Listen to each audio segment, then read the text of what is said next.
Hey all right and welcome to all. आज की इस वीडियो लेक्चर में हम रमेश सिंह 12th एडिशन का चैप्टर नंबर 7 करने वाले हैं। आप कहेंगे डायरेक्टली आपने जंप कर दिया चैप्टर 7 में। मैं कहूँगा इससे सबसे पहली वीडियोज़ अगर आपने देखी है तो हमने टोटल 7 से 9 चैप्टर को सेलेक्ट किए हैं यूपीएससी प्रीलिम्स 2021 के लिए। वो काम आएंगे 2022 2023 सभी के लिए। स्टैटिक पोर्शन हम कवर करवा रहे हैं। इससे पहले के वीडियो पार्ट में जिसने नहीं देखा आप देख लीजिए। Economy, GDP, GNP, factor cost, market price, ये सब हम डिटेल में डिस्कस कर चुके हैं। आज के इस वीडियो लेक्चर में हम कंप्लीट इन्फ्लेशन के बारे में जानेंगे। हालांकि चैप्टर है inflation and business cycle, but हम इम्पोर्टेंट जानेंगे इन्फ्लेशन के बारे में। जो ब्रॉड कैटेगरी की चीज़ें आज जो इस चैप्टर में करने वाले हैं वो क्या क्या हैं। डेफिनेशन करेंगे, इन्फ्लेशन क्यों होता है, टाइप्स ऑफ इन्फ्लेशन और इफेक्ट ऑफ इन्फ्लेशन। ये जो दो मेजर टॉपिक हैं वो आज डिटेल में डिस्कस करेंगे, जिससे कि प्रीलिम्स के क्वेश्चन बनते भी हैं और इन्हीं क्वेश्चन के बेसिस पर कॉन्सेप्ट पूछा जाता भी है। Okay, but without moving further आप टेलीग्राम ऐप डाउनलोड कीजिए, सर्च बॉक्स में टाइप कीजिए @PR पब्लिकेशन, तो आप इस फ्री ग्रुप से ज्वाइन हो जाएंगे।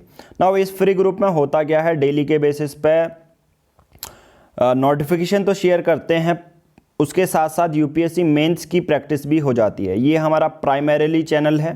अगर बात करें प्राइमरी चैनल की तो PR पब्लिकेशन यूट्यूब पर सर्च कीजिए, पॉलिटी, लक्ष्मीकांत, हर एक आपको यहाँ पर डेट वाइज द हिंदू के नोट्स भी मिल जाएंगे। बट PR पब्लिकेशन के जो पेड प्लान्स हैं आप उनको सब्सक्राइब कर सकते हैं। आपको ईयरली प्लान ले सकते हैं 499 रुपीज़ में। इस पर क्या मिलेगा, डेली द हिंदू के notes plus PDF highlighted version, NCERT class 6 to 12 chapter wise notes मिलेंगे, फ़ोन गाइडेंस मिलेगी जो फ्रेशर्स होते हैं कि किस तरह से तैयारी करनी है, डाउट क्लियरेंस होता है और डेली के बेसिस पे एक आंसर राइटिंग करवाई जाती है। लेना बहुत सिंपल है, ईयरली प्लान दिए गए नंबर पर गूगल पे या फ़ोन पे कर सकते हैं। जो भी आप पेमेंट करेंगे उसकी स्क्रीनशॉट सेम नंबर पर हमें व्हाट्सएप करनी है और हम आपको अपने टेलीग्राम के प्राइवेट ग्रुप से ऐड कर लेंगे, जहाँ पर डेली के बेसिस पे आपको नोट्स मिल जाते हैं। ज़्यादा जानकारी के लिए PR publication YouTube channel search कीजिए और डेली द हिंदू के नोट्स आप देख सकते हैं। और जो हमारे एडवांस कोर्सेज होते हैं, जैसे यूपीएससी के लिए टेस्ट सीरीज भी आप ले सकते हैं, NCERT हर एक सब्जेक्ट की टेस्ट सीरीज है और सुपर 50 का बैच है। जैसे रमेश सिंह करवाई जा रही है वैसे हर एक सब्जेक्ट को वीडियो लेक्चर के फॉर्म में करवाया जाता है सुपर 50 बैच में। तो आप कॉन्टैक्ट कर सकते हैं, डिस्क्रिप्शन में आपको एक फ़ोन नंबर दिया गया होगा उस पर। नाउ अच्छे से समझते हैं इन्फ्लेशन। चैप्टर स्टार्ट करने से पहले मैं आपको कुछ इस तरह से एज्यूम करूंगा कि आप इकोनॉमिक्स के बैकग्राउंड के बिल्कुल भी नहीं हैं। आप ऐसे बैकग्राउंड से हैं, साइंस बैकग्राउंड से हैं, कॉमर्स से हैं, CS है, वगैरह वगैरह, कोई भी बैकग्राउंड हो सकता है। और उनके लिए भी जो एडवांस इकोनॉमी जिसका सब्जेक्ट है वो भी अच्छे से समझेंगे। बट मैं इस तरह से आपको समझाऊंगा कि बेसिक से फ्रेशर हैं, आपकी इकोनॉमी की कोई पकड़ नहीं है और आपको सिर्फ eight the and UPSC prelims crack करना है, इससे ज़्यादा और कुछ नहीं। और ज़्यादा बहुत सारी चीज़ें भी यहाँ पर दी गई हैं, बट मैं उन चीज़ों में जाऊँगा ही नहीं जो प्रीलिम्स यूपीएससी प्रीलिम्स के दूसरे आपके माइंड को डाइवर्ट करेगी। ओके, नाउ इस चैप्टर को स्टार्ट करने से पहले मैं आपको 3 कॉन्सेप्ट जो बेसिक सा कॉन्सेप्ट है वो समझा देता हूँ, ताकि आगे आने वाली जो चीज़ें हैं वो आप अच्छे से जो हैं सीख सकें, समझ सकें। नाउ सबसे पहले आज का जो टॉपिक था वो था इन्फ्लेशन। इन्फ्लेशन का मतलब हिंदी में होता है महंगाई। आप कह देते हैं यार प्याज के दाम बढ़ गए, आलू के दाम बढ़ गए, इतना ज़्यादा महंगा हो गया। ओके, नाउ अब दूसरा मैं बात करूं, दूसरा कॉन्सेप्ट है इन्फ्लेशन को ही जोड़ते हुए डिमांड और सप्लाई का। इन्फ्लेशन को बहुत हद तक जो कंट्रोल करता है एक फैक्टर है उसके लिए रिस्पॉन्सिबल, डिमांड और सप्लाई का। कहने का मतलब क्या है, अब इस पूरे डिमांड और सप्लाई के कॉन्सेप्ट को मैं आपको एक स्टोरी से समझाता हूँ। बहुत सिंपल है। सपोज मान के चलो मैं अभी यहाँ पर आपको समझा रहा हूँ महंगाई बढ़ती कैसे है या महंगाई होती कैसे है। सपोज मान के चलो हमारे पूरे भारत में प्रधानमंत्री जी अभी मोदी जी हैं, उन्होंने डिसाइड किया कि हमारे जो 5 गरीब हैं, टोटल जितने भी गरीब हैं, चलो ठीक है, उनको 1-1 हज़ार करोड़ का ट्रक दे रहे हैं। ठीक है, 1-1 हज़ार करोड़ रुपए भर भर के ट्रक हर एक लोगों के घर में ऐसे जो होता है बोरियां फेंक दी जाएंगी। ओके, ठीक हो गया। अब सब लोग समझ रहे हैं इससे कि क्या कहते हैं गरीबी मिट जाएगी, बट इससे होगा क्या, देखो अब सब लोगों के घर में बोरी फेंक दी गई मोदी जी द्वारा और सभी गरीबों को अमीर हो गए। अब कहेंगे अब अमीर अब होंगे कैसे, अब ध्यान से सुनो। अब सबके पास क्या है, एक हज़ार करोड़ रुपए हैं, एक हज़ार करोड़ रुपए हैं सभी लोगों के पास, ठीक है, जो कॉमन मैन है, जितने भी लोग हैं, एक हज़ार करोड़ रुपए हैं। अब जब ये मार्केट जाते हैं, जब मार्केट जाते हैं, इनको खरीदने हैं सपोज प्याज। अब प्याज, ये 5 लोग हैं सपोज, 5 लोगों के पास 1000 करोड़ रुपए है, और यहाँ पर प्याज है, ये भी प्याज 5 है, ठीक है, ओके। अब बात आती है इनकी डिमांड आई, ये मार्केट गए, तो सिंपल सी बात है, अब डिमांड तो देखो, डिमांड प्याज की है, but at the and supply थोड़ी ना ज़्यादा है ना, सप्लाई प्याज भी 5 ही है, सप्लाई ज़्यादा नहीं है, किसानों ने ज़्यादा उगाया नहीं है, प्याज भी 5 है। तो इस कंडीशन में क्या होगा, अब पहला वाला आदमी जाएगा और बोलेगा मुझे प्याज चाहिए, ये बोलेगा कि मैं 50 लाख दूंगा, 100 लाख दूंगा, 1 करोड़ दूंगा, 5 करोड़ दूंगा, अगला वाला आएगा 10 करोड़ दूंगा। तो कहने का मतलब डिमांड तो बढ़ रही है और उसके अपोजिट जो पैरेलल साइड में जो सप्लाई है वो सेम है। डिमांड बहुत ज़्यादा बढ़ रही है, लोगों के पास पैसा है, भर भर के पैसा है, बट एक्चुअल में दूसरे एंड में सप्लाई तो सेम ही है ना।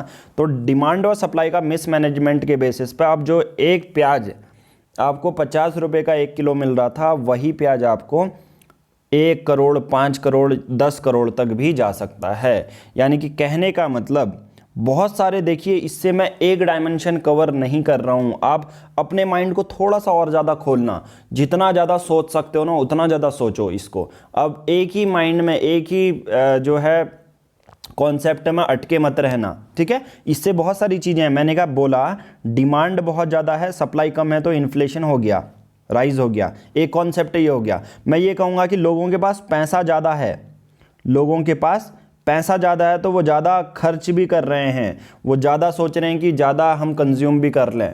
तो बहुत सारे कॉन्सेप्ट हैं, समझ रहे हो आप।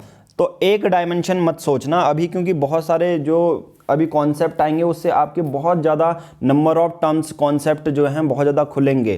तो आप इससे क्या होता है, यूपीएससी प्रीलिम्स क्रैक करने की टेंडेंसी आपकी बढ़ जाती है।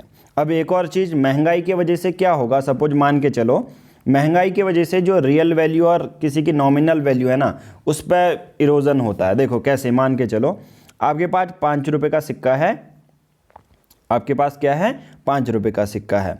और दूसरी बात, आप 5 रुपये का सिक्का है, मान के चलो आप पहले मार्केट जाते हैं और 5 रुपये के, चलो 5 रुपये नहीं 500 रुपये, 5 रुपये में तो आजकल क्या ही जो आता है, 500 रुपये आपके पास है, आप मार्केट गए, आपके पास 5 केजी गेहूँ लेके आए, 5 केजी गेहूँ लेके आए, ठीक है।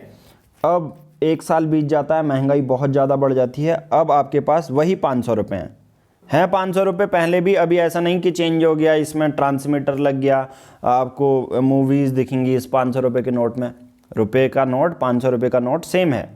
अब 1 साल बाद या 6 महीने बाद, जब पहले 6 महीने पहले 5 किलो गेहूँ मिल रहा था, अब देखो नोट में कोई चेंज नहीं आया, जो वैल्यू है ना, जो आपको 500 रुपये जो रियल वैल्यू है वो देखने को मिलती है, ये नॉमिनल वैल्यू तो 500 ही है जो आपको सामने देखने को मिलती है। 6 महीने बाद आपके पास वही 500 रुपये हैं, उसके बचा हुआ भाई मान के चलो आप जाते हो मार्केट में, अब महंगाई बढ़ चुकी है, अब 500 रुपये के बदले सिर्फ 3 किलो आपको गेहूँ मिल रहा है।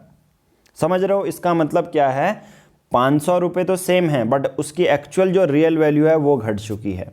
तो कभी कभी जो महंगाई होती है वो एक्चुअल जो पैसे की वैल्यू होती है, मनी का वैल्यू है, वो इरोड कर देती है, ठीक है। तो इसी को कहते हैं इन्फ्लेशन। आई थिंक मैं आपको बहुत बड़े जो कॉन्सेप्ट हैं सिंपल वे में समझाने की कोशिश कर रहा हूं और आप समझ भी चुके होंगे, ठीक है। इससे ज़्यादा आपको इन्फ्लेशन समझने की ज़रूरत नहीं है।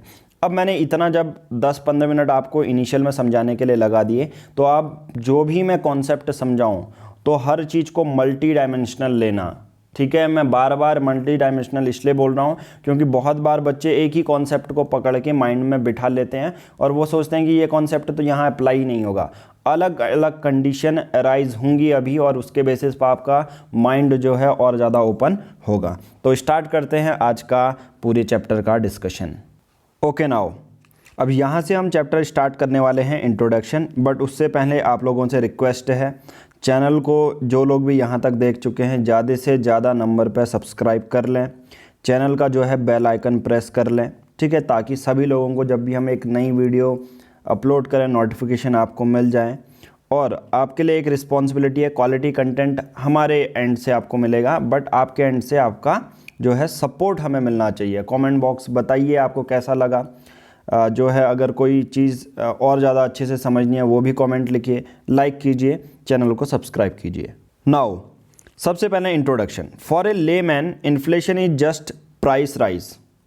अगर नॉर्मल अगर आपको समझना है किसी एक आम आदमी के लिए, इन्फ्लेशन का मतलब है सिर्फ दामों का बढ़ना, कि यार ये चीज़ महंगी हो गई, ठीक है। बट इन्फ्लेशन की अगर और ज़्यादा इम्पैक्ट बढ़े तो बड़ी बड़ी जो सरकारें हैं वो गिर जाती हैं। Inflation might take an ugly turn and lead to political crisis. Venezuela आप देख सकते हो, अभी बहुत ज़्यादा ऐसे एग्जाम्पल देखेंगे जहां बड़ी बड़ी सरकारें गिर चुकी हैं। तो सोचो कि महंगाई से सरकारें गिर जा रही हैं, at least in the developing economies. जो अभी विकासशील देश हैं जैसे भारत है, चीन है, बहुत सारे ऐसे देश हैं जो अभी महंगाई बढ़ने से उनकी सरकारें ख़त्म हो जाती हैं। तो अब एक्चुअल में डेफिनेशन होती क्या है फिर, ये मैं मेंस के लिए बता रहा हूँ और थोड़ी सी जनरल समझ। अब देखो, अगर किसी एक वस्तु का जो प्राइस है वो बढ़ता है तो उसे एक्चुअल में इन्फ्लेशन नहीं कहा जाता। Inflation if the price of most goods have gone up, यानी कि बहुत सारी जो कमोडिटीज़ होती हैं उनके जो प्राइसेस होते हैं वो बढ़ जाते हैं, एवरेज की बारे में बात करें तो तभी आप इन्फ्लेशन उसको मानोगे। यानी कि ऐसा नहीं कि यार गेहूं में उसके प्राइस बढ़ जाते हैं तो उसे आप इन्फ्लेशन नहीं मानोगे, ठीक है। तो ये एक्चुअल में इन्फ्लेशन की डेफिनेशन होती है, if the price of one good has gone up it is not inflation, it is inflation only if the prices of most goods have gone up. Okay, now inflation के साथ साथ हमें कुछ दूसरे term से भी जानने होते हैं, जैसे डिसफ्लेशन और डिफ्लेशन। ओके, नाउ मैं बोलूँगा डिसफ्लेशन जो होता है इकोनॉमी के लिए अच्छा रहता है। ओके, इकोनॉमी के लिए अच्छा होता है। अब जैसे मैंने बोला कि यार प्राइसेस जो दाम हैं वो बढ़ रहे हैं तो इन्फ्लेशन, बट दाम घटेंगे तो या तो डिसफ्लेशन या डिफ्लेशन होगा। अब दो टर्म के भी अलग अलग मतलब हैं, अलग अलग कॉन्सिक्वेंसेस हो जाते हैं।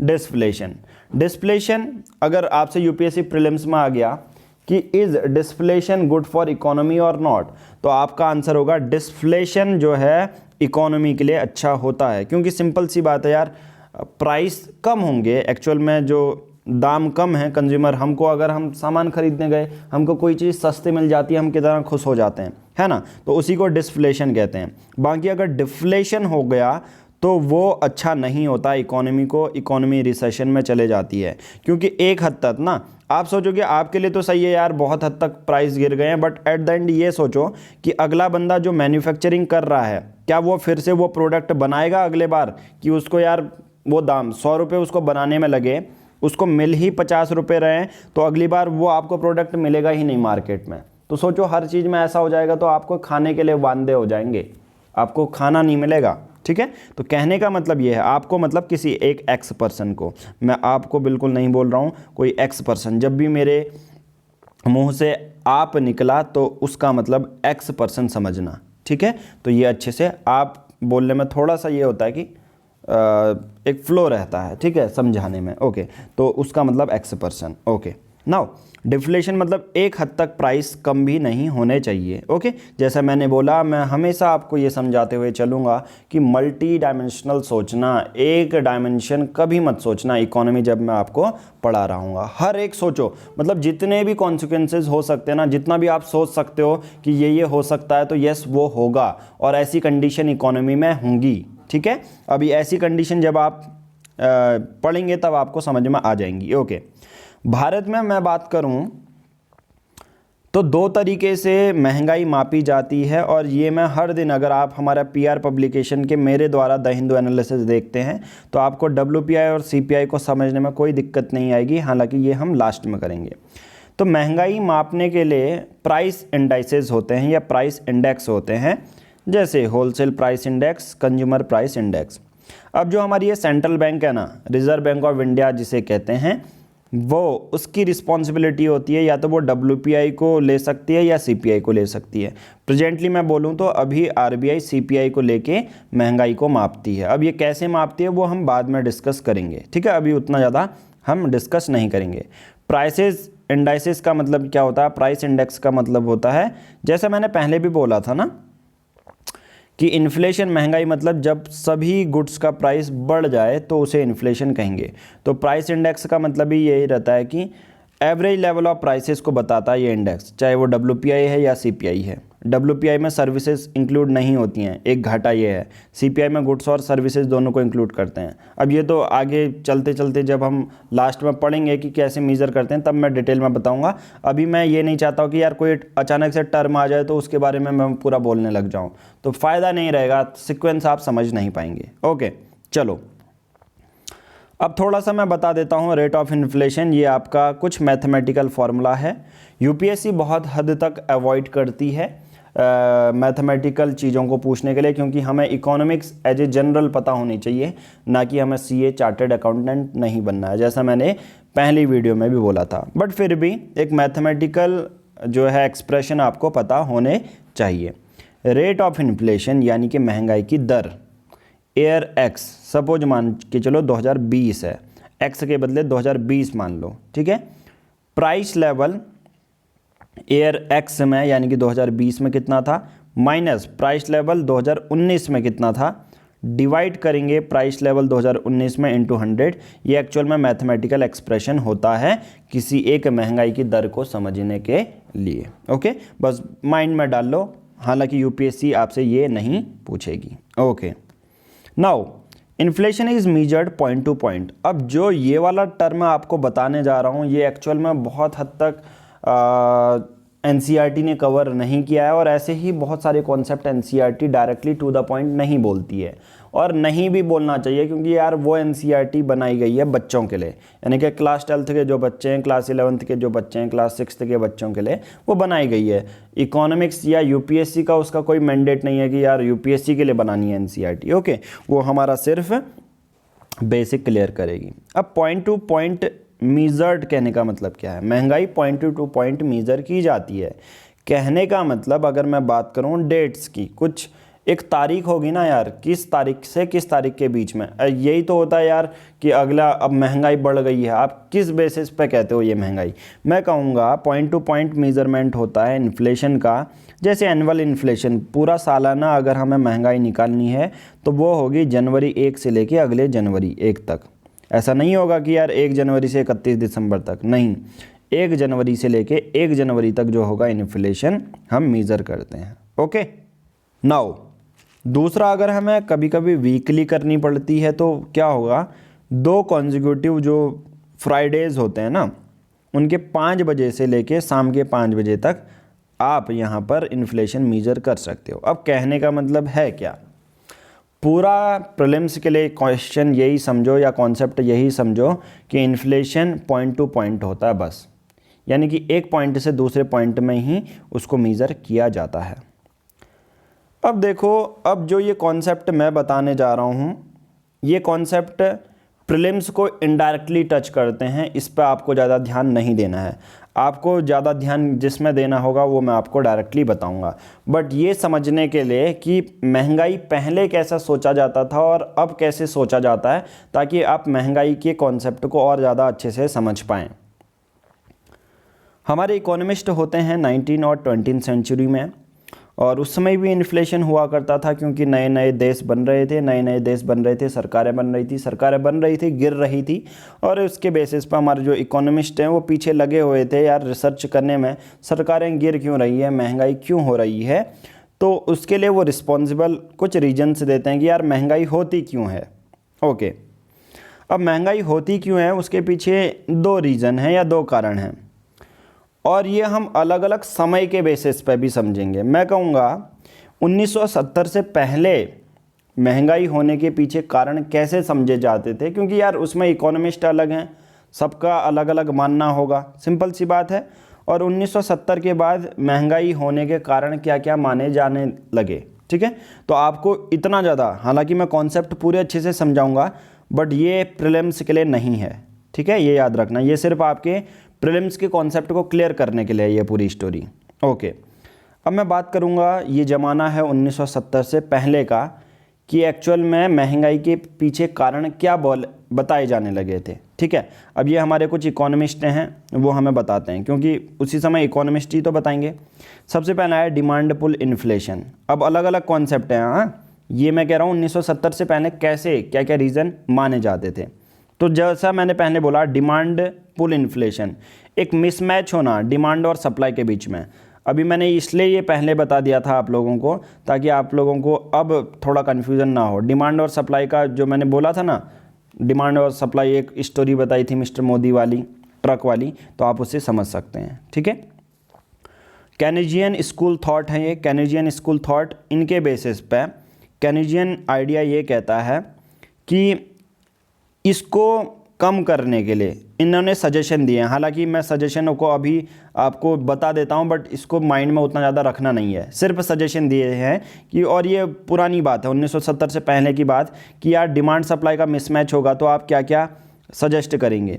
तो इनमें यही है कि cuts in spending as the way of tackling exceeds demand mainly by increasing taxes and reducing government expenditure. बहुत सिंपल है, टैक्स बढ़ा देने चाहिए। टैक्स क्या होगा, बढ़ा देने चाहिए, और गवर्नमेंट एक्सपेंडिचर कम कर देना चाहिए। कहने का मतलब क्या है, ये सॉल्यूशन दे दिया गया कि डिमांड और सप्लाई का मिसमैच है, मतलब लोगों के सप्लाई सपोज कम है और डिमांड बहुत ज़्यादा बढ़ रही है, तो लोगों के हाथ में, कहने का मतलब बहुत ज़्यादा पैसा है, तो पैसा ज़्यादा होगा तो इसलिए महंगाई बढ़ेगी। तो अब हम टैक्स ही बढ़ा देंगे। सरकार अगर क्या बढ़ा देगी, टैक्स बढ़ा देगी, इंक्रीजिंग टैक्स बढ़ा देगी। सिंपल सी बात है, लोगों को टैक्स ज़्यादा भरना पड़ेगा, लोगों के हाथ में पैसा कम होगा, लोगों के हाथ में पैसा कम होगा तो डिमांड कम होगी तो अचानक से ही जो अपने इन्फ्लेशन, महंगाई है या दाम है, वो कम हो जाएंगे, ठीक है।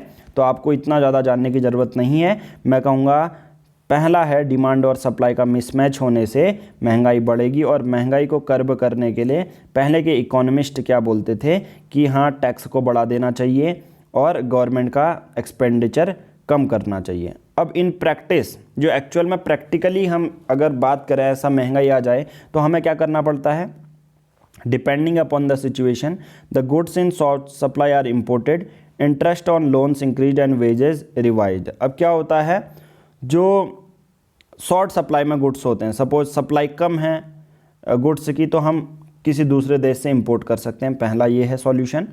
दूसरा, इंटरेस्ट ऑन लोन्स, जो लोन में इंटरेस्ट है वो बढ़ा देना चाहिए, ताकि लोग कम जो है लोन लें, लोगों के हाथ में कम पैसा हो, क्योंकि ज़्यादा पैसा होगा तो सिंपल सी बात है, ज़्यादा पैसा होना का मतलब है ज़्यादा डिमांड होना, ज़्यादा डिमांड होने का मतलब है लोगों की सप्लाई तो सेम ही है, तो लोगों की ज़्यादा डिमांड होगी तो पैसा अचानक से दाम बढ़ जाएगा। तो अगर इंटरेस्ट रेट या इंटरेस्ट ऑन लोन्स अगर हम बढ़ा दें, यानी कि अगर कोई लोन लेने जाए तो उससे बोला जाएगा कि 20% इंटरेस्ट रेट लगेगा, तो अगला बंदा लोन लेने जाएगा ही नहीं बैंक में, ठीक है। तो ध्यान से समझना जो मैं बोल रहा हूँ। वेजेस रिवाइज मतलब जो तनख्वाह है वो भी बदलनी पड़ेगी, ठीक है। अब घटना और बदलना क्या होता है वो मैं बाद में बताता हूँ आपको, ठीक है। वेजेस रिवाइज्ड, चलो वेजेस रिवाइज का कॉन्सेप्ट अभी मैं बता देता हूँ आप लोगों को। एक कंडीशन क्या होती है, ध्यान से सुनो। एक कंडीशन ये है कि एक ऑफिस है, मान के चलो एक ऑफिस में लोग काम कर रहे हैं, लोगों की तनख्वाह है 50,000 रुपये, और अचानक से यहाँ पर महंगाई बढ़ जाती है। अब लोग क्या डिमांड करेंगे, अब लोग 50,000 में जो पहले अपने बच्चों को पढ़ा रहे थे, पूरा भरण पोषण अच्छे से हो रहा था, अब यहाँ पर हमारा होने क्या लग जाता है कि महंगाई बढ़ जाती है। जो 50,000 में उनको पहले जितनी चीज़ें मिल रही थी, यानी कि 50,000 में सपोज वो अपना स्कूल की फ़ीस भी दे रहे थे, घर का राशन भी ले आ रहे थे, मूवी भी देखने जा रहे थे, अब 50,000 में वो चीज़ें मिल ही नहीं रही हैं। एक चीज़ छूट जा रही है, या तो वो मूवी नहीं देख पा रहे, या एक रात का वो गेहूं नहीं खरीद पा रहे, सपोज ये चीज़ है, क्योंकि महंगाई बढ़ चुकी है। तो अब वेजेस भी रिवाइज करने पड़ते हैं, मतलब लोगों की तनख्वाह भी बढ़ाई जानी चाहिए।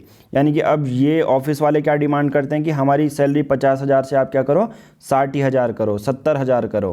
क्यों? क्योंकि अब जो चीज़ पहले 50,000 में मिलेगी अब वही चीज़ 70,000 में मिलेगी।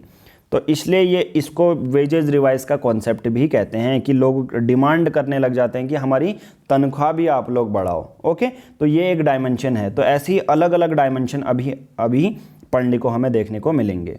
तो आई थिंक आपको समझ में आ गया होगा तो केनेजियन स्कूल यही सजेस्ट करता है। तो डिमांड और सप्लाई का मिसमैच के वजह से इन्फ्लेशन हो सकता है। दूसरा है कॉस्ट पुश इन्फ्लेशन।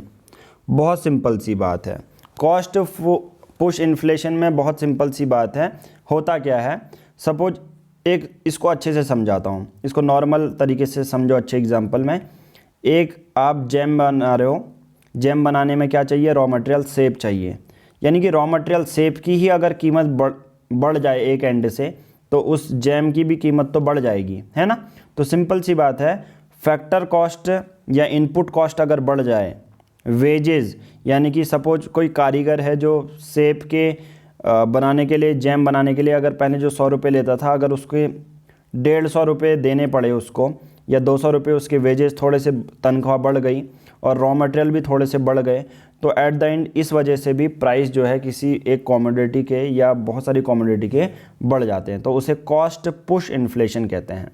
तो केनेजियन स्कूल क्या बोलता है, वो ये बोलते हैं, बहुत सिंपल सी बात है, ये इकोनॉमिस्ट हैं, ठीक है। बहुत सारे जब इकोनॉमिस्ट आते हैं ना, तो उसे स्कूल थॉट कहते हैं। अभी जब आप आर्ट एंड कल्चर में पढ़ोगे कि अलग अलग नॉर्थ में अलग टेम्पल बनाए जा रहे हैं, साउथ में अलग टेम्पल बनाए जा रहे हैं, तो अलग अलग इकोनॉमिस्ट होते हैं, उनके अलग अलग वो सॉल्यूशन देते हैं। तो वैसे ही इकोनॉमिस्ट हैं केनेजियन, तो वो उनका क्या कहना है कि मॉरल सुशासन के बेसिस पे कॉस्ट पुश इन्फ्लेशन कम कर सकते हैं। कभी कभी क्या होता है ना, फैक्ट्रीज़ में ट्रेड यूनियन वाले क्या बोल देते हैं कि यार हमारी तनख्वाह बढ़ाओ, हमारी तनख्वाह बढ़ाओ, हमारी तनख्वाह बढ़ाओ, तो चलो तनख्वाह बढ़ा दी जाती है। तो उसके बेसिस पे यार उनकी तनख्वाह बढ़ेगी तो एट द एंड प्राइसेस, दाम भी तो बढ़ जाते हैं ना, क्योंकि उनको रॉ मटेरियल जो पैसा लग रहा है या तनख्वाह बढ़ाई गई, जो उनने काम किया, तो उसके एंड में फिर वो जैम के प्राइसेस भी बढ़ा देते हैं, ठीक है। और अभी मैं बात करूँगा कि प्रेजेंटली सरकार क्या करती है इसको कम करने के लिए। ऐसा इस तरह से अचानक से महंगाई बढ़ जाए तो वो एक्साइज और कस्टम ड्यूटी को कम कर देती है रॉ मटेरियल्स में, और वेज जो तनख्वाह है उसको रिवाइज करती है, ठीक है, कम कर देती है थोड़ी सी तनख्वाह। तो ये होता है कॉस्ट पुश इन्फ्लेशन। तो कहने का मतलब क्या है, 1970 से पहले कुछ ये रीज़न थे और उनके कुछ सॉल्यूशंस थे। अब मैं बात करूँगा पोस्ट 1970s, मतलब 1970 के बाद जो हैं रीज़न्स क्या हैं और अभी हमारी सरकार कैसे टैकल करती है इनको। अब जो 1970 से पहले जो इकोनॉमिस्ट थे, कौन सा स्कूल ऑफ थॉट था, केनेजियन। अब नाउ जो अलग अलग स्कूल ऑफ थॉट आते हैं, अलग अलग इकोनॉमिस्ट आगे आते रहते हैं, हम पर्टिकुलर इकोनॉमिस्ट के बारे में आगे बात करेंगे ना। अब थोड़ा सा लोगों का जो इकोनॉमिस्ट है उनके सोचने का तरीका बदल चुका था, और मॉन्टेरिस्टिक स्कूल ऑफ थॉट बोलते हैं या मॉन्टेरिस्टिक स्कूल ऑफ इकोनॉमिक्स इसको बोला जाता है, जिसमें अलग अलग तरीके के आपको सॉल्यूशन दिए जाएंगे। ओके, अब नाउ सबसे पहला है डिमांड पुल इन्फ्लेशन। इसमें क्या होता है, देखो ये क्या था, डिमांड पुल इन्फ्लेशन था, बट ये 1970 से पहले था। अब इसमें रीज़न क्या, डिमांड और सप्लाई के बीच में मिसमैच होना, ठीक है। अब यहाँ पर देखो डिमांड पुल इन्फ्लेशन में, अब इकोनॉमिस्ट का देखो, हर एक जब नए वर्ष में आप नए डिकेड में एंटर करते हो, अलग अलग इकोनॉमिस्ट आते रहते हैं, उनकी अलग अलग सोचना होता है, और उनके अनुसार क्या था demand pull inflation. Demand pull inflation is creation of extra purchasing power to the consumer over the same level of production. कहने का मतलब क्या है, वही जो मैंने आपको बोला कि यार लोगों की सपोज सैलरी बढ़ गई, लोगों की सैलरी बढ़ रही है, तो अब वो ज़्यादा से ज़्यादा डिमांड कर रहे हैं, ठीक है। तो देखो कॉन्सेप्ट सेम है, बट अलग अलग जगह पर अलग अलग समय पर लोगों की जो सोचने की क्षमता है, जो उस समय की प्रैक्टिकल कंडीशन है, वो अलग अलग होती हैं। तो क्या होता है, सपोज मान के चलो वेज रिवीजन होते हैं, सरकार लोगों की तनख्वाह बढ़ा देती है, तो लोगों के हाथ में पैसा बहुत ज़्यादा आ जाएगा। लोगों के हाथ में पैसा ज़्यादा आएगा तो वो अलग अलग, अब उनकी चाह बढ़ोगी ना।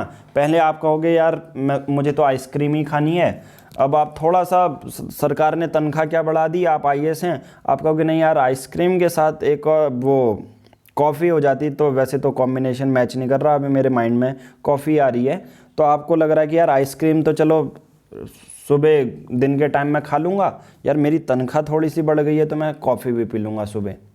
अब देखो, बट एट द एंड जो सप्लाई है वो तो सेम ही है ना, सप्लाई तो उतनी ही रहेगी। जो कॉफ़ी और आइसक्रीम बनाने वाला उतना ही बना रहा था, इकोनॉमिक्स में जो प्रेजेंट कंडीशन है वो उतना ही है। सरकार ने आपके पैसे बढ़ा दिए, उससे क्या। तो अब आपकी डिमांड थोड़ी सी बढ़ रही है बट सप्लाई उतनी है। अब डिमांड बढ़ती है और सप्लाई कम है, तो इस बेसिस पे क्या बढ़ेगी, महंगाई बढ़ेगी साहब। ठीक है, तो आई थिंक अब आपको समझ में आ गया होगा। लोगों की जो परचेजिंग पावर जो बढ़ जाती है ना, एक्स्ट्रा परचेजिंग पावर हो जाती है, इस वजह से जो सेम लेवल ऑफ प्रोडक्शन तो सेम ही रहता है। ठीक है, आइसक्रीम जितनी बनी थी उतनी होगी बट आपकी परचेजिंग पावर बढ़ गई है क्योंकि आप ज़्यादा से ज़्यादा खर्चा करने वाले हैं। ओके, क्योंकि आपकी वेज रिवीजन हो चुका है। ये एक कंडीशन है, मैंने कहा हर एक डायमेंशन पे सोचने की ट्राई करना। ओके, नाउ ये कब कब हो सकता है, in case of creating extra money, सरकार ने या तो किसी से बोरो किया है या सरकार ने खुद प्रिंट किए हैं। ओके, तो ये सब इस वजह से होता है। यानी कि कहने का मतलब इकोनॉमी में अगर पैसा ज़्यादा होगा, इसका सीधा सीधा कंक्लूजन या प्रीलिम्स का एक फैक्ट या कॉन्सेप्ट मैं बता देता हूँ कि अगर इकोनॉमी में पैसा ज़्यादा है, पैसा ज़्यादा होगा, लोगों के पास पैसा ज़्यादा होगा, डिमांड बढ़ेगी, डिमांड बढ़ेगी तो इन्फ्लेशन, प्राइस के जो दाम हैं, कमोडिटी के दाम हैं वो भी बढ़ेंगे। कहने का मतलब अगर इकोनॉमी में पैसा ज़्यादा है तो महंगाई ज़्यादा होगी, महंगाई होगी ही होगी। ओके, तो महंगाई को कर्ब करने के लिए हमें इकोनॉमी, जो अपनी इकोनॉमी है उससे पैसा खींचना पड़ेगा, सोखना पड़ेगा। ठीक है, तो एट द एंड यही कॉन्सेप्ट जो हैं वो काम आएंगे यूपीएससी प्रीलिम्स के क्वेश्चन सॉल्व करने के लिए। नाउ नेक्स्ट आता है cost push inflation. Similarly for the monetarist, cost push inflation is not a truly independent theory of inflation. तो जनरली क्या है इसमें, people must have got some extra purchasing power created, that's why they start purchasing at higher prices also. देखो, अब cost put inflation में 1970 के बाद economist कैसा सोचने लगे थे, बहुत सिंपल है। देखो, बहुत अच्छे से जानना। हाँ, मैं ये क्या बोल रहा हूँ कि सपोज मान के चलो, मैंने बोला समझाने से पहले ही कि इकोनॉमी ऐसी है कि हर एक मल्टी डायमेंशनल, हर एक कंडीशन कुछ भी अराइज हो सकती है, तो हर एक कंडीशन पे हमें कॉन्सेप्ट को समझना है। सपोज मान के चलो आपके पास अभी, आप जॉब वाले हैं, ठीक है, जो जॉब नहीं करते, जो बेरोजगार हैं वो तो नहीं समझेंगे इसको, बट जो जॉब करते हैं, जिनके पास पैसा है वो समझ सकते हैं इस चीज़ को। ठीक है, अब सपोज मान के चलो आप भी समझ सकते हो जब मैं आपको ये स्टोरी समझाऊंगा कि पहले एक कोई एक्स पर्सन है, उसके पास 100 रुपये हैं, उसके पास 100 रुपये हैं और वो एक्स पर्सन धीरे धीरे क्या होता है, थोड़ा सक्सेसफुल होने लग जाता है, उसके पास थोड़ा सा पैसा आने लग जाता है, 100 के बदले वो 500 रुपये कमा रहा है हर महीने। ओके, अब क्या होता है, सपोज वो किसी एक मार्केट पे गया, मार्केट पे उसके पास बाइक है, सपोज मार्केट पे वो बाइक रुकी और उसने एक नुक्कड़ वाले से पूछा कि ये चाय कितनी है, ये चाय कितने की है, सपोज मान के चलो। ओके, तो वो क्या करता है, वो 10 रुपये की चाय है मान के चलो, ठीक है, पर कभी कभी उसके पास 500 रुपये होते हैं, उसके पास 13 रुपये मान के चलो, तो वो चाय वाले को 13 रुपये भी दे के चले जाएगा। यानी कि वो जब उसके पास पैसे ज़्यादा होंगे, यानी कि अगर इकोनॉमी में पैसा ज़्यादा है, किसी वजह से उसके पैसे बढ़ रहे हैं, तो वो जनरली वो पर्सन क्या करता है, किसी एक पर्टिकुलर चीज़ को भी हायर प्राइसेस में ख़रीदने लग जाता है। तो people must have got some extra purchasing power created, that's why they start purchasing at higher prices also. कभी कभी चीज़ें वो ज़्यादा कंज्यूम करने लग जाता है। ठीक है, ये भी एक कंडीशन है। तो every cost push inflation is a result of excessive creation of money. बस पूरा इसका कंक्लूजन या इसके पीछे जड़ कौन सी है पता है, कि ज़्यादा इकोनॉमी में पैसा है, इस वजह से, यानी कि मनी फ्लो ज़्यादा है, मनी सप्लाई ज़्यादा है, इस वजह से महंगाई हो रही है। ठीक है, तो for the monetarist a particular level of money supply for a particular level of production is healthy for an economy. यानी कि मॉन्टेरेस्ट ये कहते हैं, ये इकोनॉमिस्ट ये सोचने पर मजबूर कर देते हैं, अगर इकोनॉमी में 100 रुपये बन रहे हैं तो उसके पैरेलल या उसके अपोजिट 100 रुपये का प्रोडक्शन भी होना चाहिए, तभी हमारी इकोनॉमी अच्छे से चलेगी। Extra creation of money over the same level of production causes inflation. Simple सी बात है यार, पैसा इकोनॉमी में ज़्यादा है, सप्लाई कम है, यानी कि उसके बदले में उतने आलू हैं ही नहीं, तो अचानक से आलू के दाम जो हैं वो बढ़ जाएंगे। इसके लिए जो मॉन्टेरेस्ट जो थॉट हैं वो इकोनॉमिस्ट क्या सजेस्ट करते हैं, उनका सजेशन बहुत सिंपल है, मनी सप्लाई को कम कर देना, इंटरेस्ट रेट थोड़ा सा और कम कर देना।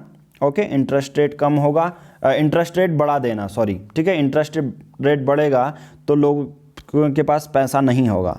Printing of currency, public borrowing, ये कम करनी पड़ेगी हमें। ओके, तो ये सब चीज़ें हमने देख लिया। मीज़र टू चेक इन्फ्लेशन, देखिए बहुत ऐसे तरीके हैं जिनसे हम महंगाई मीज़र कर सकते हैं। महंगाई मापने के अभी हमारे पास दो तरीके हैं, WPI और CPI। हम इन जो रमेश सिंह में दिया गया है कि अचानक से कंजम्पशन बढ़ जाना, इस पर हम ज़्यादा डिस्कस नहीं करेंगे, ठीक है। हम इस पर ज़्यादा जो है डिस्कस नहीं करने वाले हैं कि कौन कौन से तरीके से जो है हम महंगाई को मीज़र करते हैं, अभी इस चीज़ को हम पढ़ेंगे नहीं। ओके, अब देखिए मैंने कहा मीज़र्स टू चेक इन्फ्लेशन, हमने कहा WPI और CPI से हम निकाल सकते हैं, माप सकते हैं महंगाई को।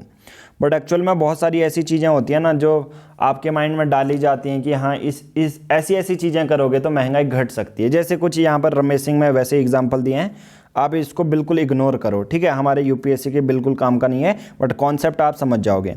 कभी कभी क्या होता है ना कि आपसे ये बोला जाता है कि यार महंगाई कम हो सकती है, आप उन चीज़ों को खरीदो ही मत जिसके दाम बहुत ज़्यादा महंगे हैं।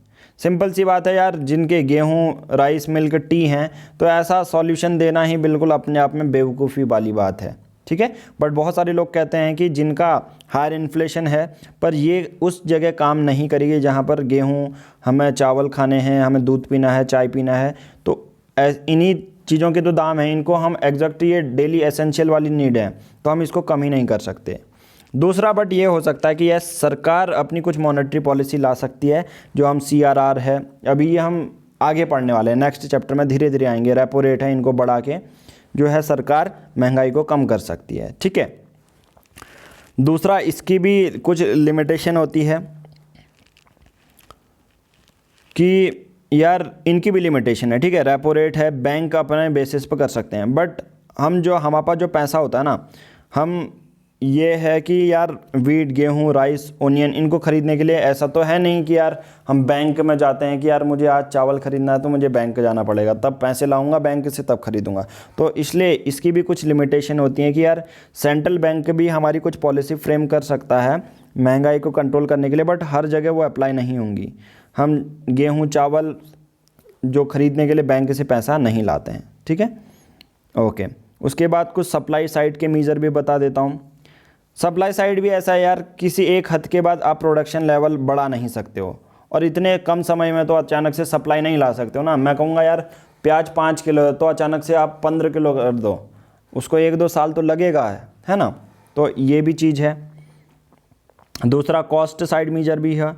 शॉर्ट रन में cutting taxes can bring in comfort, but long term में जो है अगर हम कटिंग कॉस्ट ऑफ प्रोडक्शन कम कर दें तो वो हमारी अच्छे से काम नहीं कर पाएगी। कहने का मतलब क्या है, कॉस्ट साइड मेजर क्या है कि आप कहोगे यार आप कम, मतलब ऐसे उसका यूज़ करो, जैसे मैं कहूँगा सस्ते मटेरियल का यूज़ करो, ठीक है। तो इस वजह से इन्फ्लेशन घटाया जा सकता है। यानी कि पहले मान के चलो एक चीज़ है जिसमें बहुत महंगी चीज़ है, उससे बनाया जा रहा है किसी चीज़ को, और सेम प्रोडक्ट को एक सस्ती चीज़ से बनाया जा रहा है, एक सस्ता ब्रांड। हालांकि आप उससे उस कमोडिटी की प्राइस तो कम कर दोगे, बट लॉन्ग टर्म में वो हमको ही इम्पैक्ट करेगी। तो कॉस्ट साइड मेजर्स भी हमको नहीं लेने चाहिए। तो जैसे मैंने बोला, आप इसको इग्नोर करो, ये थोड़ा सा कॉन्सेप्ट आपके समझने के लिए थे। जो आज के मेजर टॉपिक हैं वो हैं types of inflation. Okay, now inflation के कौन कौन से टाइप हैं। सीवियरिटी, इन्फ्लेशन के बेसिस पे कितना ज़्यादा सीवियर है, इन्फ्लेशन का रेंज ज़्यादा है, इन्फ्लेशन कम है, उसके बेसिस पे इसको 3 ब्रॉड कैटेगरी में क्लासिफाई किया गया है। मैं सबसे पहले बोलूँगा लो इन्फ्लेशन। इसका मतलब ऐसा नहीं कि यार महंगाई घट गई है या कम हो गई है, मतलब डिफ्लेशन नहीं हुआ, लो इन्फ्लेशन है। मतलब महंगाई तो है, इन्फ्लेशन तो है, महंगाई, देखो इन्फ्लेशन वर्ड आ रहा है तो इसका मतलब प्राइस राइज हुए हैं बट लो हुए हैं, बहुत कम हुए हैं। स्लो और प्रिडिक्टेबल हैं, स्मॉल और ग्रेजुअल, धीरे धीरे बढ़ रहे हैं, तो उसे आप कहोगे लो इन्फ्लेशन। ओके, इस टाइप के इन्फ्लेशन में, लो इन्फ्लेशन में जो यूजुअली सिंगल डिजिट इन्फ्लेशन होता है, जैसे मान के चलो, और इसे क्रीपिंग इन्फ्लेशन भी कहते हैं। क्रीपिंग मतलब जो होता है ना, रेंगते हुए, कोई ऐसे जीव होते हैं जो रेंगते हुए जाते हैं, बहुत स्लो स्लो चलते हैं, ठीक है, जैसे स्नेल्स होते हैं, बहुत स्लो स्लो चलते हैं। तो इसलिए इस लो इन्फ्लेशन को क्रीपिंग इन्फ्लेशन भी बोला जाता है, क्योंकि यहाँ पर महंगाई अचानक से नहीं बढ़ती या सिंगल डिजिट इन्फ्लेशन होता है। जैसे 6 मंथ के मान लो, 6 मंथ का अगर इन्फ्लेशन मानो तो 2.3%, फिर 2.6%, मतलब 1.1% से ज़्यादा गया ही नहीं है। ओके, तो ऐसा इन्फ्लेशन क्या कहलाता है? लो इन्फ्लेशन कहलाता है, जहाँ पर इकोनॉमी में महंगाई जो है कुछ ही प्रतिशत बढ़ती है। ओके, और इसे क्रीपिंग इन्फ्लेशन का भी नाम दिया जाता है। फिर नेक्स्ट है गैलोपिंग इन्फ्लेशन, मतलब छलांग लगाने वाला इन्फ्लेशन। जब इन्फ्लेशन बहुत ज़्यादा हाई हो, डबल डिजिट में आ जाए या ट्रिपल डिजिट में आए, ऐसा इन्फ्लेशन, ऐसी महंगाई अगर इकोनॉमी में आ जाती है तो इस टर्म को गैलोपिंग इन्फ्लेशन कहते हैं। 20% भी हो सकती है, जिसे 2 डिजिट बोला जाता है या डबल डिजिट बोला जाता है, और 200% भी हो सकती है। कहने का मतलब कोई 100 रुपये की प्राइस है, उसका 200% बढ़ गया, मतलब वो दुगने चीज़ों में मिल रही है, दुगने दामों में मिल रही है वही जो कमोडिटी है। ऐसा हुआ भी था लैटिन अमेरिका में, जैसे अर्जेंटीना, चिले, ब्राज़ील 1970 और 1980 के दशकों में डबल डिजिट इन्फ्लेशन या गैलोपिंग इन्फ्लेशन देखने को मिला था। ऐसा एक और बार तब भी हुआ था जब यूएसएसआर जो था डिसइंटीग्रेट हुआ, रशिया अलग हुआ, बड़ी बड़ी जो कंट्रीज़ थी वो अलग हुई, और ऐसी महंगाई हमें देखने को मिली थी। इकोनॉमिस्ट उस समय के और अभी के इकोनॉमिस्ट, कंटेम्प्रेरी जर्नलिज्म की अगर बारे में बात करें तो उस समय तो इसको गैलोपिंग इन्फ्लेशन बोला जाएगा। कंटेम्प्रेरी अभी के जो इकोनॉमिस्ट हैं या जर्नलिज्म में, गैलोपिंग इन्फ्लेशन को अचानक से जहाँ डबल डिजिट या 3 डिजिट इन्फ्लेशन हो जाए तो इसे hopping inflation, jumping inflation, running और रनवे इन्फ्लेशन भी बोला जाता है। अगर कोई बोलेगा रनिंग और रनवे इन्फ्लेशन में क्या होता है, प्रीलिम्स में हॉपिंग इन्फ्लेशन में क्या होता है, तो अब आप आंसर कर जो है सक्षम होने चाहिए आप, ठीक है, एबल होने चाहिए कि आप आंसर कर पा रहे हैं। ओके, नाउ तीसरे टाइप का इन्फ्लेशन होता है हाइपर इन्फ्लेशन। ऐसा इन्फ्लेशन लार्ज और एक्सेलरेटिंग होता है। लार्ज बहुत बड़ा भी है और अचानक से बढ़ भी रहा है, मतलब कुछ ही समय में, मतलब एक आधी रात के बाद आप देखोगे तो कई दाम जो हैं बढ़ चुके हैं। अब आप कहोगे ऐसा होता है, तो मैं कहूँगा यार इकोनॉमी को समझने के लिए मैंने कहा हर एक चीज़ जो सोचो ना वो हो सकती है, मतलब ऐसी कंडीशन कहीं ना कहीं आई ही होगी। आप एक ही कॉन्सेप्ट को लेके इकोनॉमी के टर्म्स को नहीं समझ सकते। ओके, तो मैंने बोला अगर इकोनॉमिक्स में बोल रहा हूँ या समझा रहा हूँ तो हर एक डायमेंशन को सोचो कि जितना भी समझ सकते हो। ओके, नाउ तो ऐसी कंडीशन भी कभी कभी अराइज होती हैं जहाँ पर लार्ज और एक्सेलरेटिंग महंगाई होती है, और एनुअल रेट्स जो होते हैं ना, मिलियंस और ट्रिलियंस के फॉर्म में बढ़ जाते हैं, इतना ज़्यादा हो जाता है। और शॉर्ट स्पैन ऑफ टाइम में, एक रात में ही अचानक से दाम ऐसे बढ़ते हैं पूछो मत। Prices shoots up overnight. उदाहरण, जर्मनी में जब पहला विश्व युद्ध हुआ था 1920 में, विश्व युद्ध होने के बाद जो महंगाई बढ़ी थी वो आप सोच भी नहीं सकते। 1923 में अगर मैं बारे में बात करूं, प्राइसेस जो हैं 36 बिलियन टाइम्स दुगने हो गए थे। 36 बिलियन टाइम्स, सोच सकते हो कितना ज़्यादा है, ठीक है, जिसके आपको पता भी नहीं है उसके पीछे कितने जीरो हैं, उतनी महंगाई बढ़ चुकी। तो इसी को हाइपर इन्फ्लेशन कहते हैं। जो जर्मनी की करेंसी है ना, वो एक्चुअल मनी, उसकी प्राइस मान के चलो किसी एक करेंसी में लिखा है कि उसकी, जैसे आरबीआई के सिग्नेचर होते हैं, उसकी 100 रुपये है। ओके, 100 रुपये है, तो जर्मनी की भी करेंसी थी डिटाच मार्क, तो ये या डिटेश मार्क जो है उनकी करेंसी है। तो उसमें सपोज मान के चलो, एक बहुत बढ़िया सा एग्जांपल आपको देता हूँ इसको समझाने के लिए, कि मान के चलो 500 रुपये हैं जर्मनी के, तो ये नोट की कीमत, इसमें फेस वैल्यू इसकी 500 रुपये लिखी है, पर एक्चुअल में इस सिर्फ पेपर की कीमत, पेपर बना है सपोज एक पेड़ के उससे, इस पेपर की कीमत ही 1000 रुपये है। समझ रहे हो, मतलब पैसे की वैल्यू ही कम हो चुकी है इस सिर्फ पेपर की। जब आप इसको नॉर्मल पेपर देखते हो, पेपर ही आप अगर मार्केट में खरीदने जाओ तो 1,000 रुपये के मिलेंगे। यानी कि 1,000 रुपये में आप 500 के नोट, कितने हज़ारों में 500 के नोट खरीद सकते हो। तो समझो कि कितना ज़्यादा महंगाई बढ़ चुकी होगी कि यानी कि फेस वैल्यू की कोई मतलब ही नहीं है, इतना ज़्यादा महंगाई हो चुकी है। ऐसा इन्फ्लेशन हमें बोलिवियन इन्फ्लेशन में भी देखने को मिला 1985 के दौरान, जहां 24,000% पर एनम के बेसिस पर 24,000, डबल ट्रिपल डिजिट तो छोड़ो, ये तो हमारा हाइपर इन्फ्लेशन है जहां पर 5 digit, 6 digit, 7 digit, 8 digit, 9 digit, 10 digit, इतना ज़्यादा इन्फ्लेशन बढ़ जाता है। लेटेस्ट एग्जाम्पल मैं 2019 का देना चाहूँगा आप लोगों को, वेनेजुला में, जहाँ पर एनुअल इन्फ्लेशन ओवर 53 मिलियन% तक बढ़ा 2019 में। और हमारी जो जिम्बाब्वे की जो करेंसी है उसको द इकोनॉमिस्ट मैगजीन ने वर्थलेस डिक्लेयर कर दिया कि यार इकोनॉमी है ही नहीं ये, ठीक है, इसका प्राइस कुछ है ही नहीं। इन वेक ऑफ 90 बिलियन ट्रिलियन% 2008 तक जिम्बाब्वे की जो करेंसी है, इतना ज़्यादा हमारा इन्फ्लेशन, महंगाई बढ़ गई। अब इस दौरान आप सॉल्यूशन क्या है फिर आपके पास? तो लोग क्या करते हैं, डोमेस्टिक करेंसी में उनका पूरी तरह विश्वास उड़ जाता है। People start opting for other forms of money, यानी कि लोग फिजिकल एसेट यानी कि सोना खरीदने में लग जाते हैं, फॉरेन करेंसी डॉलर को स्टोर करने में लग जाते हैं, और इसी को इन्फ्लेशन प्रूफ कहते हैं। अगर कोई बोलेगा इन्फ्लेशन प्रूफ एसेट क्या होते हैं, आप कहोगे जब बहुत ज़्यादा महंगाई बढ़ जाती है, पैसे की कोई कीमत ही नहीं रहती है, तो लोग गोल्ड, फॉरेन करेंसी खरीदने लग जाते हैं, जिसे इन्फ्लेशन प्रूफ एसेट कहते हैं। ओके, और बाद में तो ऐसी भी कंडीशन आती है कि लोग बार्टर जो एक्सचेंज या बार्टर सिस्टम में उतर के आ जाते हैं। यानी कि आप मुझे रमेश सिंह की बुक दो, मैं आपको पॉलिटी की बुक दूंगा। रमेश सिंह बुक अमेजोन से नहीं खरीदूंगा मैं, मेरे पास रमेश सिंह की बुक है, मैंने रमेश सिंह पूरी पढ़ ली है, लक्ष्मीकांत मैंने नहीं पढ़ी है, तो मैं कहूँगा यार मैं खरीद नहीं रहा हूँ, मुझे लक्ष्मीकांत दे दो, मैं बदले में आपको रमेश सिंह दूंगा। ठीक है, तो कहने का मतलब ये है। नाउ कुछ और टर्म समझ लेते हैं इन्फ्लेशन के, महंगाई के लिए जो सरकार अपनी पॉलिसी मेकिंग में स्टार्ट करती है या यूज़ करती है। सबसे पहले कुछ और टर्म्स हैं जो प्रीलिम्स में पूछे जा सकते हैं। ठीक है, बोटलनेक इन्फ्लेशन क्या होता है?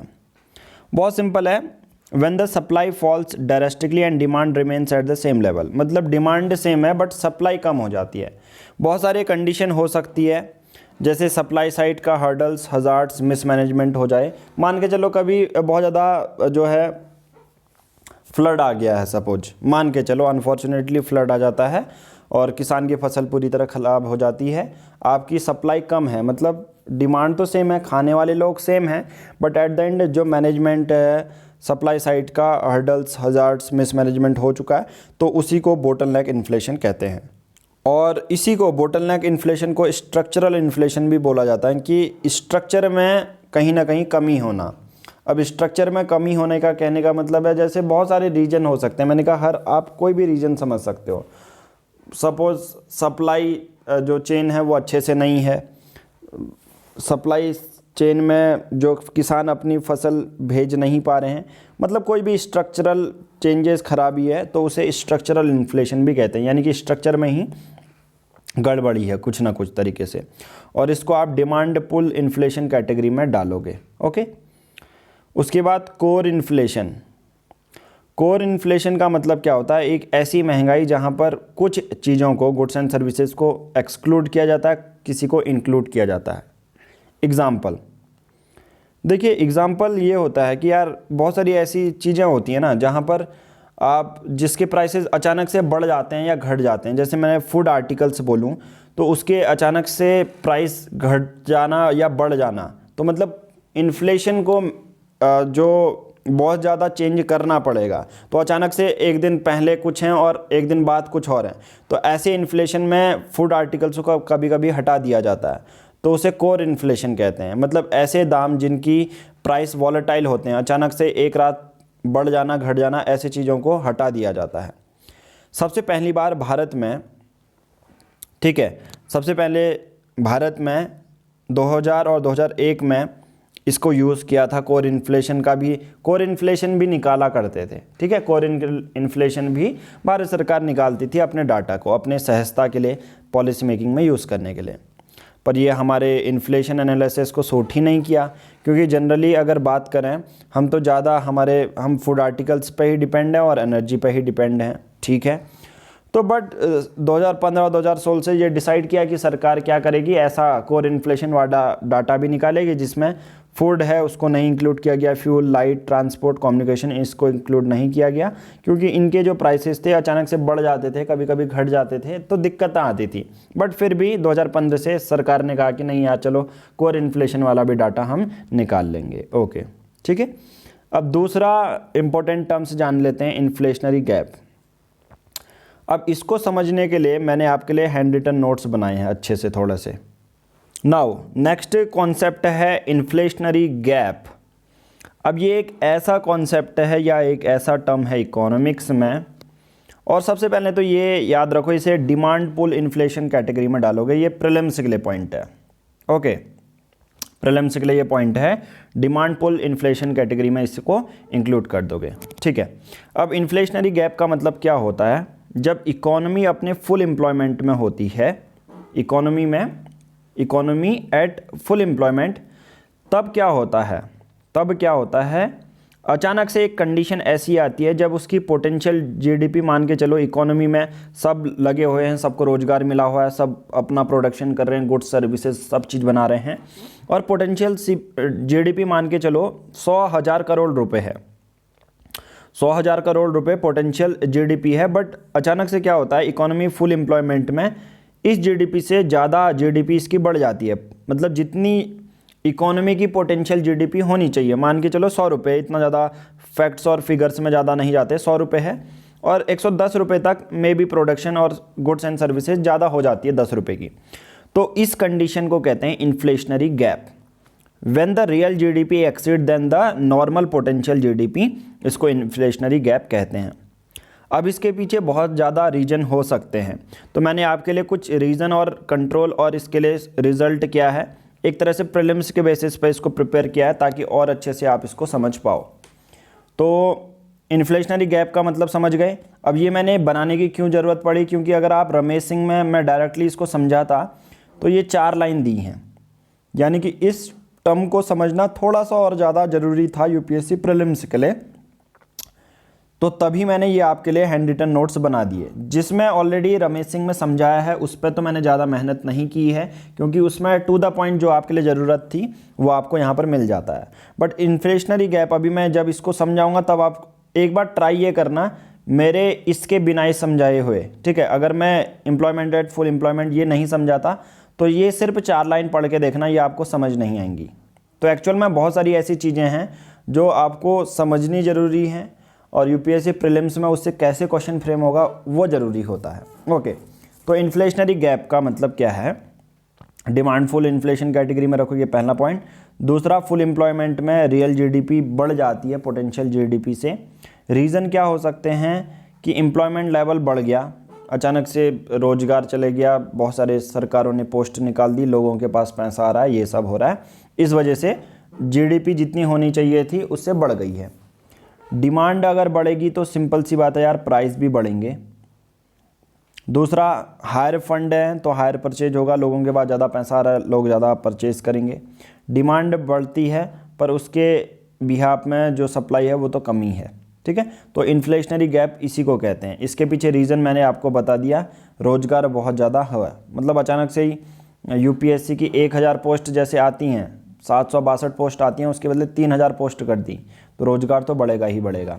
इसको कंट्रोल कैसे किया जा सकता है, हाथ में पैसा हमारा कम होना चाहिए, सिंपल सी बात है। मैंने कहा महंगाई का एक ही कारण है, इकोनॉमी में पैसा, आप लोगों के पास पैसा महंगाई का एक जड़ है। तो इसके वजह से हम टैक्स बढ़ा सकते हैं, इसको कंट्रोल करने के लिए टैक्स बढ़ा देंगे तो सिंपल सी बात है, आप जितना पैसा कमा रहे हो आपको टैक्स थोड़ा सा ज़्यादा देना होगा, तो आपके हाथ में कम पैसा होगा, इससे ये कंट्रोल हो सकता है। ओके, उसके बाद जो गवर्नमेंट स्पेंडिंग है वो कम करनी पड़ेगी सरकार को। बॉन्ड और सिक्योरिटी वो बढ़ानी पड़ेगी। बॉन्ड और सिक्योरिटी अगर सरकार बढ़ाएगी तो आप बॉन्ड खरीदेंगे, आप बॉन्ड खरीदेंगे तो आप 1 साल के लिए कुछ पैसा सरकार को दे देंगे, ठीक है। तो यानी कि आपके हाथों से पैसा जा रहा है, तो ये भी एक इंटरेस्ट रेट को बढ़ा देना। इंटरेस्ट रेट अगर 20% होगा तो आप गाड़ी खरीदोगे, नहीं खरीदोगे, बाइक खरीदोगे, नहीं खरीदोगे, ठीक है। ट्रांसफ़र पेमेंट है, इसको भी कम करना है कि एक के हाथ से दूसरे के हाथ में पैसा ना जाने देना, ये भी जो है आपके हाथों में पैसा नहीं आने देगा। ओके, ईजिली आप एक जगह से दूसरी जगह सेंड कर दे रहे हो तो वो तो पैसे को बढ़ाएगा और ज़्यादा इन्फ्लेशन, महंगाई ही बढ़ाएगा। तो रिज़ल्ट क्या होंगे जब हम ये कंट्रोल कर लेते हैं? तो मनी स्टेबल होगा, प्राइस स्टेबल होगा, तो डिमांड भी स्टेबल रहेगी। ओके, सप्लाई के साइड में डिमांड भी स्टेबल हमारी रहेगी। ओके, नाउ दूसरा टर्म क्या है? Inflation tax. इन्फ्लेशन टैक्स ये क्या होता है? अब इन्फ्लेशन टैक्स कोई एक लीगल टैक्स नहीं है। इन्फ्लेशन टैक्स कोई एक लीगल टैक्स नहीं है।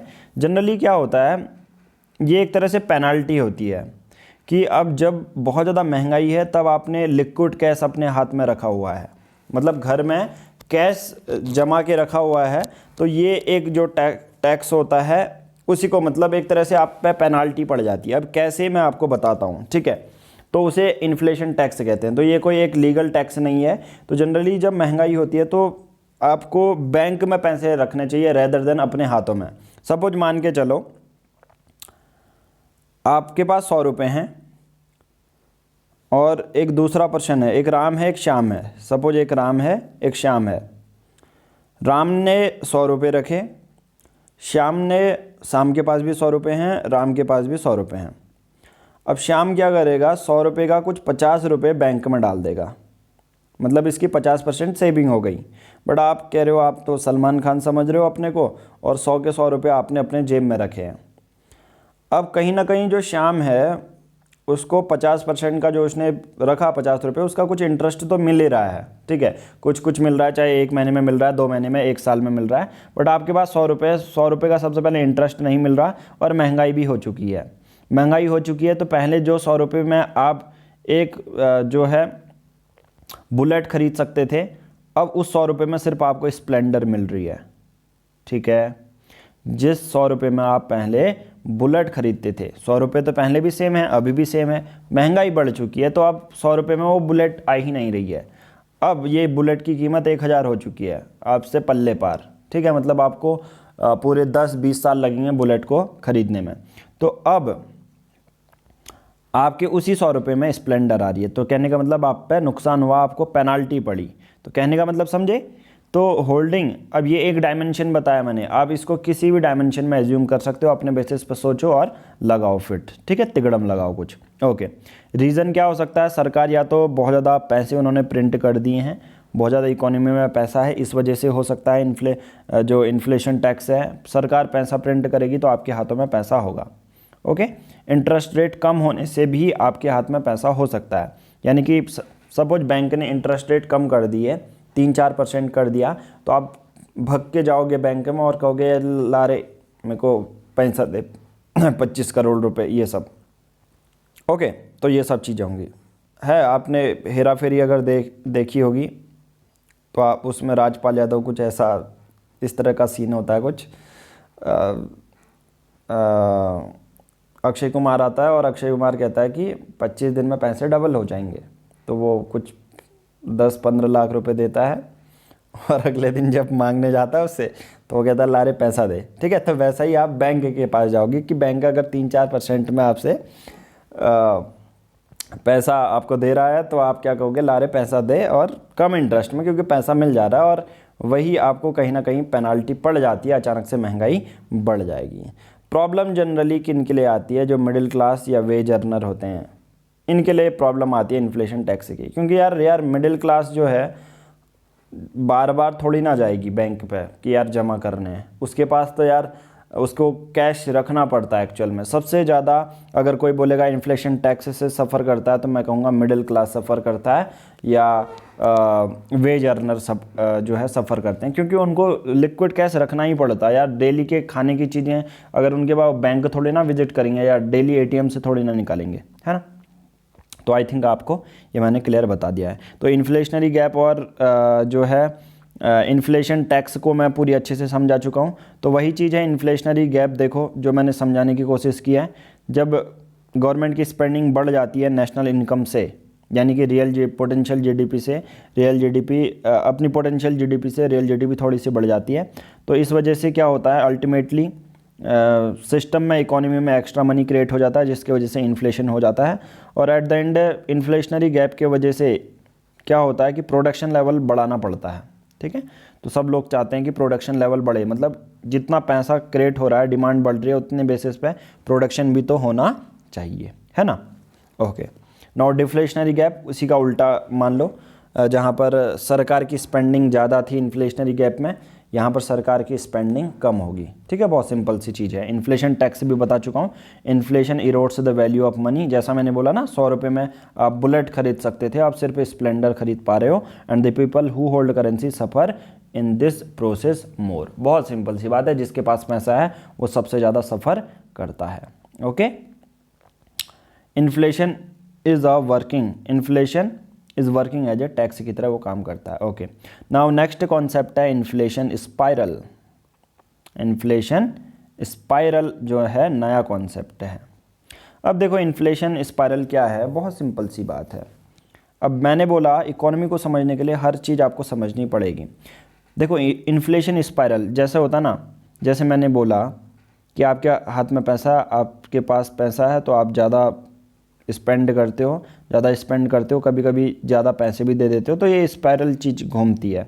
तो यानी कि एक के इम्पैक्ट की वजह से दूसरा इम्पैक्ट होता है। तो इन्फ्लेशन स्पाइरल वही होता है व्हेन वेजेस का मतलब होता है तनख्वाह, जो आपकी सैलरी है, press prices up and prices pull wages up is known as inflationary spiral. बहुत सिंपल है, एक दूसरे के मतलब है।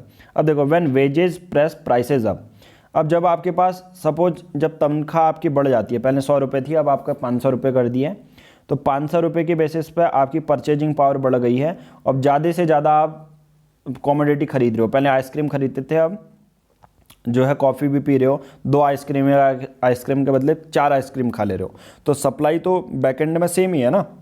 तो इस वजह से जब आपकी तनख्वाह ज़्यादा है, आपके पास डिमांड ज़्यादा है पर सप्लाई उतनी ही है, या कभी कभी प्राइसेस पुल वेजेस अप। अब आप कहोगे यार ये उल्टा कैसे हो सकता है, मैं आप अच्छा सा एग्जांपल देता हूँ। अब मान के चलो मार्केट में प्राइसेस बहुत ज़्यादा हो गए हैं, किसी एक कमोडिटी के प्राइसेस 500 रुपये तक बढ़ चुके हैं। अब आप किसी एक ऑफिस में काम करते हो, तो आप ऑफिस के अपने बॉस से क्या कहोगे, यार महंगाई बॉस इतनी बढ़ चुकी है, मुझे तो पैसे तो बढ़ाओ थोड़े से, है ना। अब तो मेरा घर के, मैं अपने दूसरे बच्चे को तो पढ़ा ही नहीं पा रहा हूँ। ठीक है, वो बगल में वो खेल रहा है, अंठियाँ खेल रहा है। ठीक है, अंठियाँ जिसको नहीं पता क्या होती हैं, उत्तराखंड में इसको अंठियाँ बोलते हैं, ये चंपावत डिस्ट्रिक्ट में या अपने अपने डिस्ट्रिक्ट में अलग अलग हो सकते हैं, कहीं कंचे बोलते हैं। तो ये इसको तो स्कूल ही नहीं भेज पा रहे हम। तो कहने का मतलब है प्राइसेस पुल वेजेस अप, यानी कि प्राइस बढ़ने से वेजेस तनख्वाह में भी इंक्रीमेंट हो जाता है। कभी कभी आप बॉस से कहोगे यार मेरा तो भरण पोषण हो ही नहीं रहा है, मेरी तनख्वाह भी बढ़ाओ, तो इसी को कहते हैं इन्फ्लेशन स्पाइरल, यानी कि एक वजह से दूसरी चीज़ें आप इम्पैक्ट कर रहे हैं। और कभी कभी इसे वेज प्राइस स्पाइरल भी कहते हैं। ठीक है, वेज प्राइस स्पाइरल एक ही बात है।